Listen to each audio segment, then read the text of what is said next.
आप लोगों ने जिन्नात के ऊपर इससे पहले काफ़ी सारी स्टोरी सुनी होंगी जो कि आप लोगों को काफ़ी डरावनी क्रिस्पी भी लगी होंगी। लेकिन आज की जो मैं आप लोगों को कहानी सुनाने वाला हूँ वह हमारे राजस्थान की है, जो कि एक छोटे से गांव के रहने वाले एक लड़के की कहानी है। इस लड़के का नाम राहुल होता है, जो कि अपनी पूरी कॉलेज कंप्लीट करने के बाद में अपने गांव काफ़ी सालों बाद में घूमने के लिए आता है। लेकिन उसको शायद नहीं पता था कि यह सफ़र उसके जीवन को कैसे ख़त्म भी कर सकता है। बेसिकली इस कहानी की जो स्टार्टिंग होती है वो होती है राहुल नाम के लड़के से, जो कि शहर के अंदर अपनी पूरी कॉलेज की डिग्री को कंप्लीट करके कहीं घूम के आने के बारे में सोचता है। वो सोचता है कि क्यों ना वह अपने जो पुश्तैनी गांव है, जो कि उसके मम्मी डैडी जहाँ पे रहते थे, वहाँ पे घूम के आए। लेकिन उसके घर में सिर्फ उसकी मम्मा ही रहती है, क्योंकि जब वह 3 साल का था तो किसी घटना की वजह से उसके पिताजी की मौत हो जाती है, जिसके बाद में राहुल की मम्मा ही उसको पूरी जो उसकी तैयारी होती है, उसका ध्यान रखना होता है, वो सारे काम को करती है। जिसकी वजह से राहुल के घर में सिर्फ उसकी मम्मी और खुद राहुल ही रहते थे। जिसके बाद में राहुल जब अपनी मम्मा को ये चीज़ बोलता है कि क्यों ना मम्मा हम लोग अपने गांव में जाते हैं, वहाँ पे देख के आते हैं कि इतने सालों बाद में जो हमारी वहाँ पे थोड़ी बहुत ज़मीन है, हमारा जो पुश्तैनी गांव है, घर है, वह कैसा होगा। इस बात को सुनते ही सबसे पहले तो राहुल की मम्मा को काफ़ी शौक लगता है कि इतने सालों बाद राहुल ने इस बात को क्यों छेड़ा कि वह गांव में जाना चाहता है। इसके बाद में उसकी मम्मा उससे पूछती भी है कि तुम गांव पे क्यों जाना चाहते हो। तो राहुल गांव जाने के लिए बस एक नेचुरल बात बताता है कि मैं बस कहीं घूम के आना चाहता था, तो मुझे अचानक से याद आया कि हमारा एक गांव भी है जहाँ पे हम पहले रहते थे, क्यों ना हम वहाँ पे जाके आए, क्योंकि काफ़ी सालों से हम वहाँ पे जाके भी नहीं आए और हमको पता भी नहीं है कि वहाँ पे क्या कुछ चेंज हो गया है। जिसके बाद में जो राहुल होता है अपनी मम्मा से कुछ बातें शेयर करता है कि मैं वहाँ पे घूम के आना चाहता हूँ, क्या क्या मैं जा सकता हूँ। जिसके बाद में राहुल की मम्मा उसको साफ साफ मना कर देती है। इसके बाद में राहुल को काफ़ी दिलचस्पी होती है, क्योंकि अभी वो कॉलेज से निकला था, तो वह उसकी पीछे की वजह भी पूछता है काफ़ी जल्दी से कि मम्मा क्या बात है, मैं क्यों नहीं जा सकता। उसके बाद में उसकी मम्मा जिस गुस्से से उसको मना करती है, तो जिस बात को लेके राहुल गांव में जाना चाहता था घूमने के लिए, उस बात को वह अपने दिमाग में घर बना लेता है, या फिर कह सकते हैं सोचने लग जाता है कि मम्मा ऐसा क्यों कर रही है। गांव के अंदर कुछ तो ऐसा हुआ ही होगा जिसकी वजह से मम्मा मुझे गांव जाने से रोक रही है। जिसके बाद में एक रात राहुल अपने सामान को पैक करता है और गांव के लिए निकल जाता है, और पीछे छोड़ता है एक चिट्ठी जिसमें लिखा हुआ था कि मम्मा मैं गांव जाके आना चाहता हूं, जिस वजह से मैं गांव जा रहा हूं, 1 हफ्ते के बाद में मैं वापस लौट आऊँगा। जिसके बाद में उसकी मम्मा काफ़ी चिंतित हो जाती है, और बाद में हमें राहुल को दिखाया जाता है राहुल अपने गांव के लिए ट्रेन पकड़ के निकल चुका था। राहुल का गांव राजस्थान के एक छोटे से गांव के अंदर बसा हुआ था, जहाँ पे काफ़ी नॉर्मली चीज़ें उपलब्ध थी, जैसे कि कोई नॉर्मली साधन था वहाँ पे आने के लिए, लाइट भी काफ़ी कमी आती थी। जैसा कि नॉर्मली गांव होता है वैसा ही वो गांव था, जहाँ पे घूमने जाने के बाद में राहुल वहाँ पे जैसे ही पहुँचता है तो सबसे पहले वह काफ़ी सारी चीज़ों को नोटिस करता है। तो उसको कुछ धुंधली यादें उसके दिमाग में जो छपी हुई थी अपने गाँव को लेके, वो सारी वापस आने लगती है, और राहुल अपने गांव वालों को देख के काफ़ी खुश हो जाता है और एक्साइटेड हो जाता है वहाँ पे रहने के लिए। जिसके बाद में राहुल गांव के अंदर एंट्री मारता है। उसको कुछ बच्चे खेलते हुए दिखाई देते हैं एक छोटी सी जगह पे, और वहाँ पे एक काफ़ी बड़ी गुम्माट बनी हुई थी, जैसा कि कोई ऐसा छोटा मोटा मंदिर जैसा कुछ नहीं होता, काफ़ी बड़ा सा वो बना हुआ था। लेकिन हैरानी की बात तो ये है कि राहुल उस जगह पे किसी को घूमते हुए नहीं देख पा रहा था। उसके साइड में एक नॉर्मल बाउंड्री भी बनी हुई थी, जिसके पास में एक बोर्ड भी लिखा हुआ था कि यहाँ पे जाना मना है। इसकी बात को इग्नोर करते हुए राहुल गांव के अंदर जाता है। वहाँ पे उनका एक पुश्तैनी गांव भी होता है। वह उसकी तरफ देखता है तो वह काफ़ी खंडर टाइप हो चुका था। तभी वहाँ पे एक गांव का आदमी आता है और राहुल से पूछने लग जाता है कि बेटा तुम कहाँ से आए हो। तो राहुल उसको सारी बातें बताता है कि मेरा जन्म इसी गांव में हुआ था और मैं उनका बेटा हूँ। जिसके बाद में राहुल के पिताजी का जैसे ही वो गांव वाला नाम सुनता है तो सबसे पहले तो वह डर के कांपने लग जाता है। राहुल इस चीज़ को नहीं समझ पाता कि गांव वाले मेरे पिताजी के नाम को लेते ही क्यों डरने लगे। लेकिन आगे जाके जो राहुल के पिताजी के साथ हुआ था उस चीज़ का खुलासा बहुत ही जल्द ओपन होने वाला था। जिसके बाद में जो राहुल होता है वह गांव वालों से बातें करने लग जाता है और अपनी फैमिली के बारे में भी बातें करता है, खुद के बारे में बातें करता है कि हम और हमारी मम्मा शहर में रहते हैं, मैंने अपनी पढ़ाई को कंप्लीट कर ली है और बस मुझे कोई अच्छी सी जॉब मिलने वाली है, जिसके पहले मैं गांव में घूम के आना चाहता था। अपनी पुश्तैनी ज़मीन और गांव का ध्यान रखने के लिए मैं यहाँ पे आना चाहता था कि आखिरकार वह कैसे है सब कुछ। इसके बाद में गांव वाले उसको काफ़ी हैरानी से बताते हैं कि बेटा तुम यहाँ पे आते हो गए हो, लेकिन जितनी जल्दी हो सके तुमको यहाँ से निकल जाना चाहिए। अब इस बात को सुन के राहुल सबसे पहले तो काफ़ी हैरान हो जाता है और उसके बाद में वह गांव वालों से पूछता भी है कि ऐसा क्यों है, मैं यहाँ से जल्दी क्यों चला जाऊँ। फिर गांव वाले उसको बताते हैं कि बेटा तुम इन सब बातों में ना पड़ो, बस तुम हम कह रहे हैं ना, तुम हमें अपने पिताजी की तरह मान के यहाँ से चले जाओ।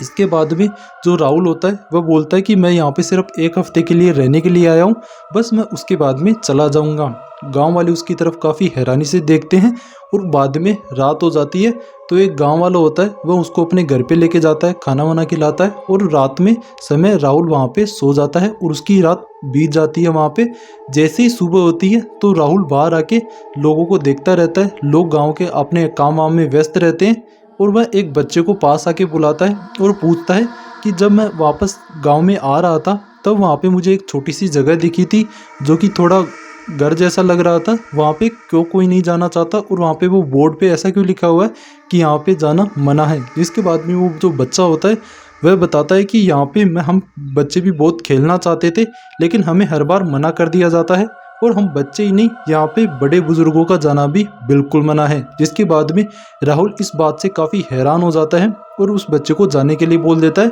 और खुद अपने नहा धो के नए कपड़े पहन के गांव को घूमने के लिए निकल पड़ता है। लेकिन उसके दिमाग में कहीं ना कहीं ये बात चल रही थी कि आखिरकार आज के समय में इतने मॉडर्न ज़माने में भी लोग ऐसी बातों को कैसे ध्यान में रखते हैं, ऐसी ऐसी जगह भी क्यों आजकल लोग छोड़ देते हैं जहाँ पे लोग खुद बोलते हैं कि जाना मना है। जिसके बाद में राहुल एक आइडिया लगाता है कि क्यों ना मैं इस चीज़ को या फिर इस रीत को तोड़ देता हूँ और मैं वहाँ पे चला जाता हूँ। और राहुल के पास में एक छोटा सा कैमरा भी होता है जिसको ओपन करके वह उस जगह पे एक्सप्लोर करने के लिए चला जाता है। अब समय था करीब इवनिंग का, जिसके बाद में राहुल वहाँ पे जाता है तो उसको सबसे पहले तो काफ़ी गरम गरम हवाएं लगने लग जाती है उस जगह पे जाते ही जहाँ पे लोगों का जाना मना था। और गांव वालों ने सख्त वहाँ पे मना जाने के लिए हिदायत दी हुई थी कि यहाँ पे कोई भी नहीं जाएगा। लेकिन इस जगह पे राहुल चला जाता है और अपने कैमरे से शूट करते हुए उस चीज़ को दिखाने की कोशिश करता रहता है और वहाँ का वीडियो बनाता रहता है। वहाँ की दीवारों पे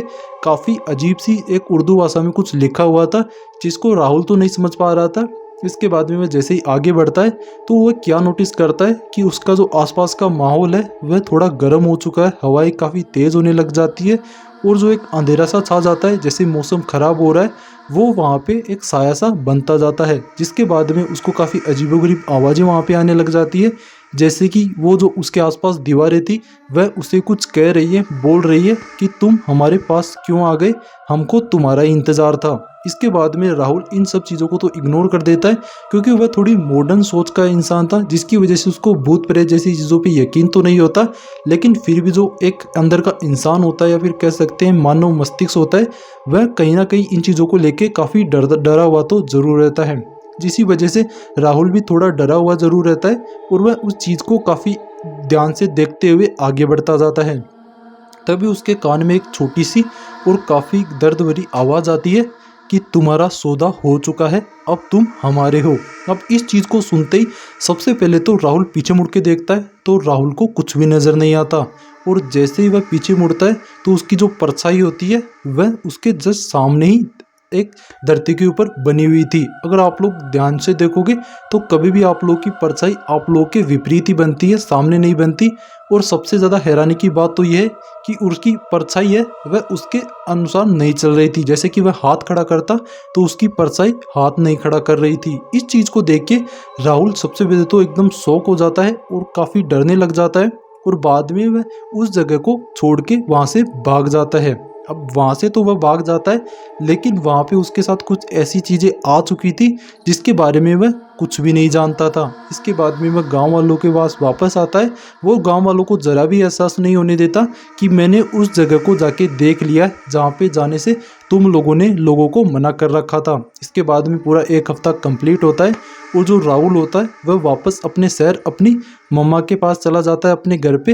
वहाँ पे उसके साथ धीरे धीरे कुछ ऐसा होने लग जाता है जैसे कि वह रात के समय में जब भी सोता तो उसको एक काफ़ी अजीब गरीब सपना आने लग जाता, जैसे कि वह एक अंधेरे कमरे में बैठा हुआ है और वहाँ पे एक अजीब सा आदमी बस एक काला साया सा उसके आसपास घूम रहा है और उसको बस यही कह रहा है कि अब तुम्हारे ऊपर मेरा कब्जा है, तुम अब मेरी प्रॉपर्टी हो। इस चीज़ को वह जब भी सपने में देखता तो बहुत ज़्यादा डर भी जाता और एक ही एक सपने को वह जब रोज़ रात को देखते रहता, इस चीज़ को देख के वह काफ़ी ज़्यादा डरने लग जाता है। और जब भी वह मिरर के सामने जाता तो एक धुंधली सी तस्वीर उसके पास आने लग जाती और उस मिरर से कुछ अजीब सा इंसान उसको दिखने लग जाता है, जैसे कि वह अपने आप को नहीं देख रहा बल्कि एक ऐसी शख्सियत को देख रहा है जिसके बारे में वह कुछ जानता ही नहीं था। इसके बाद में राहुल इस चीज़ को धीरे धीरे इग्नोर करता जाता है। उसको लगता है कि मुझे शायद ऐसे वहम होने लग गए उन गांव वालों की बातें सुन के, लेकिन राहुल को कहाँ पता था कि उसके शरीर में अब जिन्नात आ चुका है। लेकिन वह उसको थोड़ा थोड़ा एहसास कराते जा रहा था, उसको डराने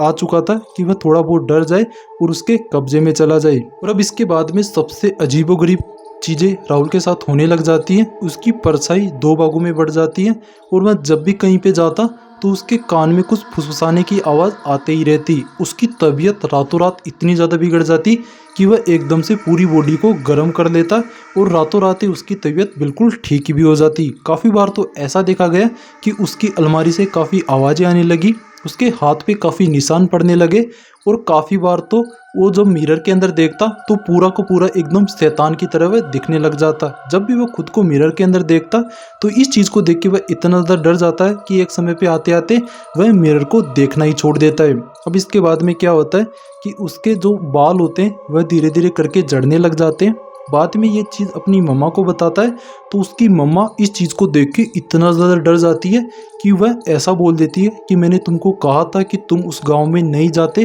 तो तुम्हारे लिए कितना अच्छा होता, यही गलती तुम्हारे पिता ने भी की थी जिसकी वजह से हम आज तक पछता रहे हैं। अब इतनी बात सुन के वह अपनी मम्मा को वापस पूछता है कि पिताजी के साथ क्या हुआ था मम्मा, उनकी मौत कैसे हुई, मुझे सब कुछ सच सच बताओ। इसके बाद में राहुल कि वो सारी बातें बताती है उसकी मम्मी कि तुम्हारे पिताजी जब तुम 3 साल के थे तब हमारे गांव में एक ऐसी गुम्मट बनी हुई थी, उस गुम्मट के अंदर एक इंसान की कब्र बनी हुई थी। वहाँ पे तुम्हारे पिताजी रोज़ जाते, वहाँ पे तांत्रिक जैसी पूजा पाठ करते और वह उस चीज़ को प्रभावित करने के लिए इस चीज़ के ताकि वह उनकी मनोकामना पूरी कर सके वहाँ पे पूजा पाठ करते ही रहते। तुम्हारे पिताजी की बड़ा बिजनेस बनने वाली जो सोच थी उनको एक गलत रास्ते पे लेके जा रही थी, जिसकी वजह से वो वहाँ पे शैतानों की पूजा करने लग जाते हैं। बाद में एक शैतान प्रकट भी हो जाता है जो कि एक जिन्नात ही होता है। वह उनकी इच्छा पूरी करने के बदले में कुछ उनसे मांगता है। वह उनको बोलता है कि तुम मुझे कुछ अपनी सबसे प्रिय चीज़ दे दोगे तो मैं तुम्हारी इच्छा ज़रूर पूरी कर दूंगा, जिसकी वजह से तुम्हारे पिताजी ने तुमको उस जिन्नात को दे दिया था, या फिर कह सकते हैं कि तुम्हारी आत्मा को उस जिन्नात को दे दिया था। तब से उस गांव को छोड़ के हम लोग यहाँ पे आ गए और उसके बाद में तुम्हारे पिताजी की एक हादसे में मौत हो जाती है और हमारे पास जो बचा हुआ पैसा था उसे हम आज इस घर में रह रहे हैं। इस बात को सुनते ही सबसे पहले तो राहुल को काफ़ी शौक लगता है कि मैं उसी जगह पे जाने की कैसी गलती कर सकता हूँ जिस जगह पे मेरे पिताजी की मौत के रहस्य छुपे हुए थे। इसके बाद में उसके जो मम्मी होती है उसकी एक बहन भी होती है, वह उसको बुलाता है और वो उसके राहुल को एक ताबीज़ पहनाती है और ताबीज़ पहनाते ही राहुल एक ऐसी शख्सियत में बदल जाता है। सबसे पहले तो वह पूरी तरह से घबराने लग जाता है, काफ़ी अजीबोगरीब हरकतें करने लग जाता है और जो राहुल का ताबीज़ बांधती है राहुल को, उस ताबीज़ को खोलने के लिए काफ़ी ज़ोर ज़ोर से वह चिल्लाने लग जाता है और उसकी आवाज़ इतनी ज़्यादा बदल चुकी थी जैसे कि उसके अंदर बैठा हुआ शैतान उन सभी को बोल रहा था कि इस ताबीज़ को तुम जल्दी से खोलो, राहुल सिर्फ मेरा है। इस चीज़ को सुनते ही सबसे पहले तो उसकी मम्मा और उसकी जो बहन होती है वह काफ़ी शौक हो जाती है और जल्दी से उसके हाथ में बंधे हुए ताबीज़ को खोलती है। ताबीज़ को खोलते ही राहुल फिर से नॉर्मल हो जाता है। बाद में राहुल को सारी बातें पता चलती है तो राहुल वापस उसी गांव में जाता है रात के समय में और जिस जगह पे उस जिन्नात की कब्र बनी हुई थी वहाँ पे जाता है। उसके पास कील होते हैं, उसके पास जो आयात नहीं होते क्या कुरान के वो होते हैं और साथ में बहुत सारे जादू तंत्र करने वाली चीज़ें होती है। वह वहाँ पे काफ़ी चोरी छुपे डरते हुए जाता है और जिस जगह पे उस जिन्नात की कब्र बनी हुई थी वहाँ पे वह अपने आयातों को पढ़ता है कुरान के और उस जिन्नात को काबू करने के लिए जो उसके पास कील थी वो जादू टोना की हुई कील थी, जिसको कि वह उसकी कब्र के ऊपर गाड़ देता है और जो जिन्नात होता है उसके अंदर बैठा हुआ वो उसी के अंदर वापस चला जाता है और वहीं पे ही कैद हो जाता है। जिसके बाद में राहुल अपने आप को एकदम सुनसान जगह पे पाता है और वापस घर पे आ जाता है। और इस तरह से राहुल का पीछा वह जिन्नात छोड़ तो देता है, लेकिन जो राहुल था उसको आज भी ऐसे इफेक्ट आ रहे थे जैसे कि उसके अंदर आज भी कोई ऐसी शैतानी ताकत मौजूद है। वह अभी भी मिरर देखने से पहले 4 बार सोचता है कि उसको कोई अनजान शख्स न नजर आ जाए। और आज भी राहुल के सपने में वो वैसे कमरे आते ही रहते हैं, काले साए वाले, जिनको देख के आज भी राहुल काफ़ी ज़्यादा डर जाता है। ये थी दोस्तों राहुल की कहानी, जिसके अंदर कैसे जिन कब्जा कर लेता है और जिन उसके शरीर को कैसे ख़त्म करने की कोशिश करता है। आई होप दोस्तों आप लोगों को ये कहानी काफ़ी पसंद आई होगी। कहानी अगर आप लोगों को अच्छी लगी तो कमेंट करके ज़रूर बताना, और ऐसी और भी अमेजिंग हॉरर स्टोरी सुनने के लिए चैनल को सब्सक्राइब ज़रूर कर लेना।